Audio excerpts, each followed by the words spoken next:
What's good, YouTube? I'm back with another video. Hey, make sure y'all tap in, man. Make sure y'all hitting that like button. Make sure y'all subscribing to the channel. I got all my social medias in the description. Snapchat, Instagram, TikTok. Make sure y'all tapping in on all platforms, man. I'm posting everywhere, so you might miss something, you feel me? We got a video on today. We got a video today about how El Chapos Son turned Sinaloa into a war zone. Let's get into it. The average family is defined by loving parents, happy children, and a reputable legacy with which to identify the family. However, an odd family such as El Chapo's has made headlines for a slightly different reason: narcotics. Today, I'll be talking about El Chapo's family case, a story of how his son turned Sinaloa into a war zone. How did that happen? Ovidio Guzman Lopez growing up. Ovidio Guzman Lopez, born in 1990, grew up seeing his father operate a multi-million-dollar cartel. Lopez's parents enrolled him at the CESA School, also known as the Ajusco Center for Education and Culture, when he was 5 years old. It was a private school that was based on the Legionaries of Christ doctrines and took delight in grooming youngsters into reputable men and women in the society. In 1993, El Chapo received a 20-year prison sentence for drug trafficking and bribes. As a result, Lopez had a difficult childhood because his father's reputation was a blot on his resume. Everyone at school, including their parents, knew that he was a son of El Chapo and did not include him in events or birthday parties. They once planned a trip to Disney World without him, despite his mother's promise to pay for everyone's rooms. Ovidio Guzman Lopez, nicknamed El Raton, or the Mouse, was in 4th grade when El Chapo escaped from prison in 2001. As you already know, it was not El Chapo's last prison break. Lopez's yearbook image is strangely finished in 6th grade. What he did with the rest of his boyhood is unknown. Lopez joined his father's Sinaloa cartel in 2008 when he was 18 years old, and he quickly became an important member of the organization. Every year, he contributes to the production and trafficking of hundreds of pounds of narcotics. Lopez's takeover of the Sinaloa cartel. Man, imagine what kind of responsibility that is, you feel me? And I heard one story about him where they had captured him, the police did. Bro, they said like the cartel had started surrounding the people's like families and stuff, and was like, hey, let him go, we gonna do something, bro. Next thing you know, I think he was out of the jail, like I'm pretty sure that same day, bro. That's how you know. The United States Treasury Department placed Ovidio Guzman Lopez and his brother Ivan Archivaldo Guzman Salazar on a do not deal list in 2012. All of the See? They hit me with an ad. That's tough. My God, you've done it. What's next?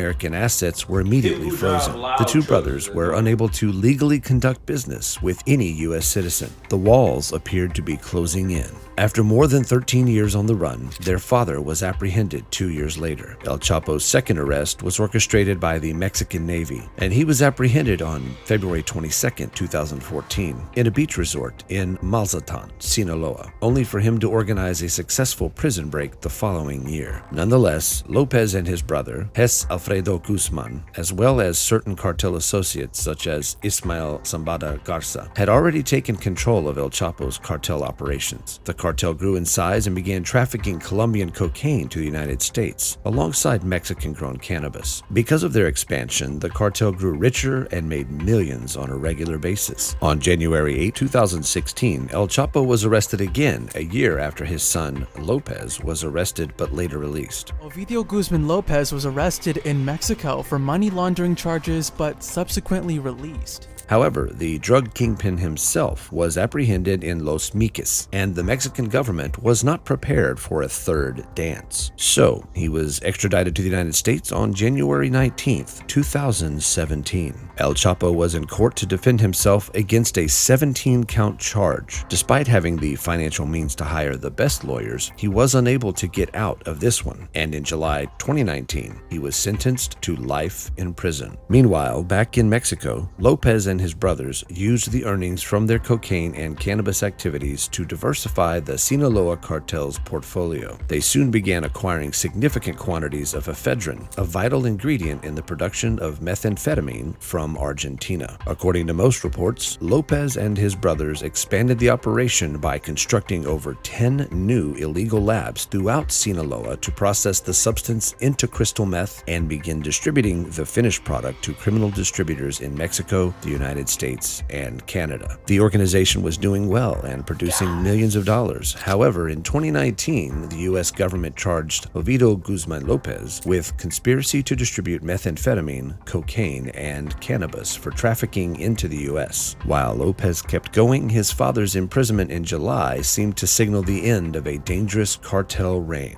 Or so the United States government thought. Little did they know that Lopez was established to be a serial drug trafficker and was grown enough to be the heir to his father's organization, turning Sinaloa into a war zone. On April 2nd, 2019, only months before El Chapo was sentenced to life in prison in the United States, a federal grand jury in Washington, D.C. indicted Ovidio Guzman Lopez and his brother Ivan with conspiracy to distribute. They were said to be plotting the distribution of more than 5 kilograms of cocaine, 1,000 kilograms of cannabis, and 500 grams of methamphetamine. They were supposed to be extradited from Mexico to face charges, but first, the U.S. and the Mexican government needed to find out where the brothers were hiding. It was not an easy task. The governments had to devote significant resources and effort to locating Lopez and his brothers. Both had been apprehended by Mexican security authorities by October. On the 17th of October, they went to arrest the brothers, beginning with Ivan. But Ivan managed to overcome the soldiers and summoned hundreds of sicarios to protect Lopez in Culiacan. When Mexican forces approached Lopez's home, Cartel Guzman opened fire from within. However, after an intensive shootout, they were able to gain entry to the house and apprehend Lopez, who surrendered unarmed. However, the war was far from done. When word circulated that Lopez had been captured, the military men's joy faded quickly. Hundreds of thousands of cartel members sped through the city in vehicles armed with .50 caliber and sophisticated weapons such as military-grade machine guns in record time.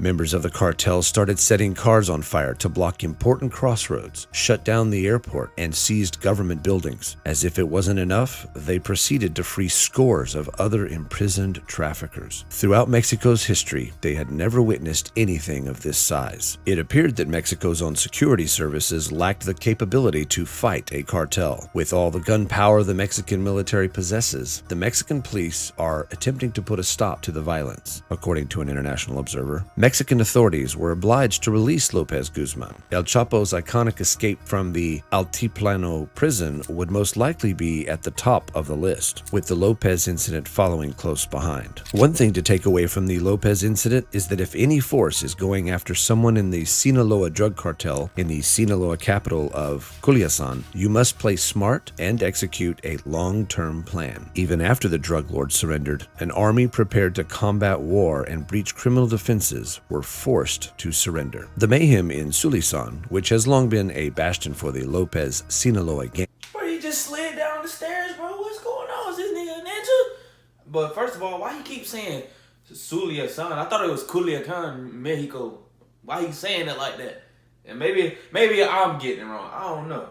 Will put more pressure on President Andres Manuel Lopez Obrador, who assumed office in December 2018, pledging to pacify a country tired of drug war bloodshed. The number of murder cases was continuously increasing when the news went out. According to Falco Ernst, a senior analyst for the International Crisis Group in Mexico, who explained that Ovidio Lopez Guzman's release set a terrible precedent and communicated a message that the state, including the army, could be blackmailed and was not in control. According to one popular video that went viral, suspected cartel members evidently intercepted a radio channel used by security personnel, warning of retaliation against the military if Lopez was not released. Some days later, Mexico's president went on to criticize conservative politics for benefiting from the event's coverage. At least 30 automobiles were reported to. Bro, ain't no way. Why is he giving me ads, bro? Introducing Let's Get Deep, the adult party game full of questions for couples, where you can have been set ablaze across Baja California, 30 cars. effectively closing down trade and travel for a few hours. Before things could be brought back under control, messages apparently from the Jalisco New Generation Cartel were spreading on social media, declaring that the gang was implementing a curfew. The letter advised homeowners to run back to their houses or risk being attacked. Where is Ovidio Guzman Lopez following the attempted arrest in his home?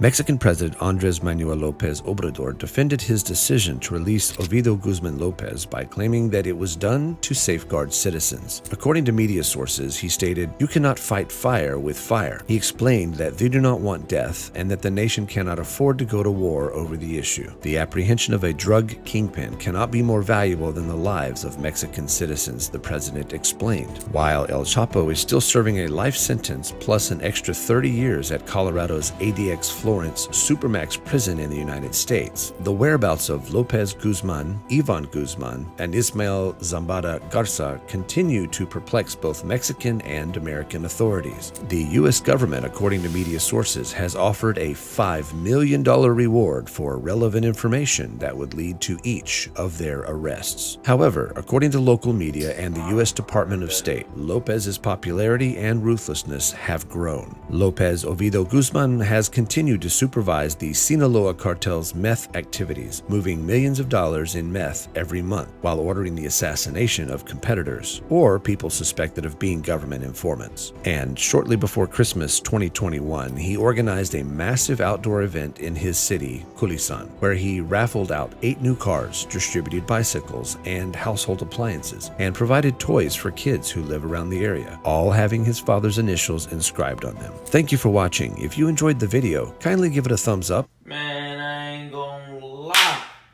That's crazy, my guy.